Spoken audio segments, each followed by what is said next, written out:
Hi, ഉണക്ക ചെമ്മീൻ വറുത്തെടുക്കുന്നത് എങ്ങനെയാണെന്ന് നോക്കാം.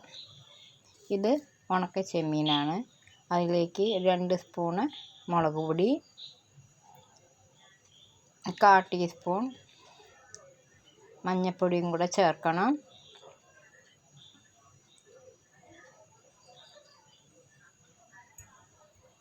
ഒരു 1/4 ടീസ്പൂൺ ഉപ്പ് ഇല്ലെങ്കിൽ മാത്രം ചേർത്താൽ മതി. ഉപ്പ് കുറവാണെന്ന് തോന്നുകയാണെങ്കിൽ കുറച്ച് വെള്ളം ഒഴിച്ചിട്ട് നന്നായിട്ട് മിക്സ് ചെയ്യുക.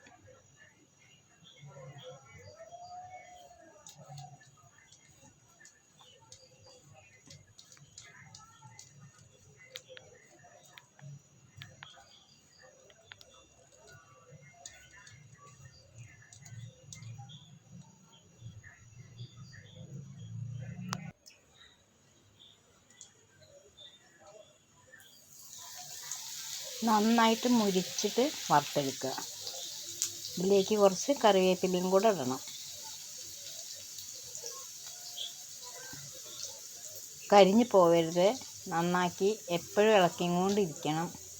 പെട്ടെന്ന് കരിഞ്ഞു പോവാൻ സാധ്യതയുണ്ട്. വളരെ ശ്രദ്ധിച്ച് വേണം ചെയ്യാൻ.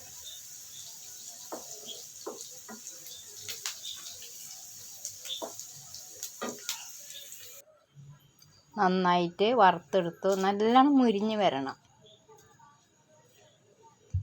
ഇത് നമുക്ക് ചോറിന് കൂട്ടാനൊക്കെ അടിപൊളിയായിട്ട് നല്ലതാണ്.